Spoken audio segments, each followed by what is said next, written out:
যে জায়গা পরিবর্তন করলে সবচাইতে কমন যে সমস্যাটা হয় সেটা হচ্ছে মুরগির ঠান্ডা লাগে।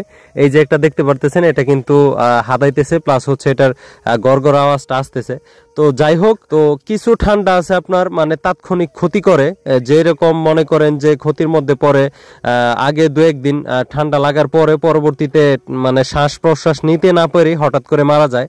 তো কিছু আবার মেডিসিন আছে তাৎক্ষণিক ঠান্ডা কমিয়ে ফেলা যায়, যে হাই অ্যান্টিবায়োটিক ব্যবহার করলে মুরগি মারা যায় না, ঠিক আছে, কিন্তু পরবর্তীতে যারা প্যারেন্টস করে তাদের মুরগির আসলে পরবর্তীতে মানে যখন আমরা ডিম নিব মুরগি থেকে, তখন কিন্তু মুরগির ডিম উৎপাদনটা বেসিক্যালি কমে যায়।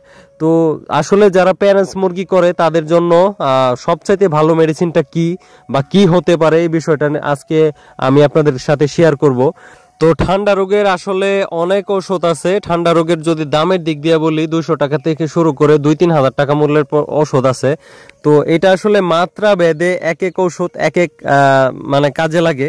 তো সবচাইতে আসলে মানে কম দামি মেডিসিনের মধ্যে সবচাইতে মানে 500 প্রতিক্রিয়া মুক্ত, মুরগির ওয়েট ক্ষতি করে না, মুরগির ওয়েটটা ঠিক রেখে এবং হচ্ছে অন্যান্য সাইডগুলো মুরগির ক্ষতি কম করে, যে মানে ধীরে সুস্থে যে মেডিসিনটা কাজ করে সেটা হচ্ছে ডক্সিএভেট, হয়তো আপনারা জানেন।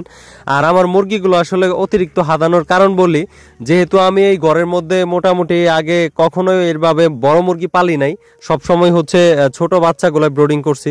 তো হঠাৎ করে যেহেতু মুরগিগুলো নিয়ে আসলাম, পরবর্তীতে আসলে এই ঘরের মধ্যে কোনো ফ্যান দেওয়া হয় নাই। তো যাই হোক, ডক্সিএভেটের সাথে আমি যে মেডিসিনটা দিতেছি আজকে 4 দিন যাবত, সেটা হচ্ছে অ্যাসিলিন ব্যাট। এটা হচ্ছে লিনকোমাইসিন হাইড্রোক্লোরাইড গ্রুপের ওয়ার পাউডার, হয়তো দেখতেই পারতেছেন। তো এটা ডক্সিএভেটের সাথে ব্যবহার করলে এটা কার্যক্ষমতা আরো বেড়ে যায়।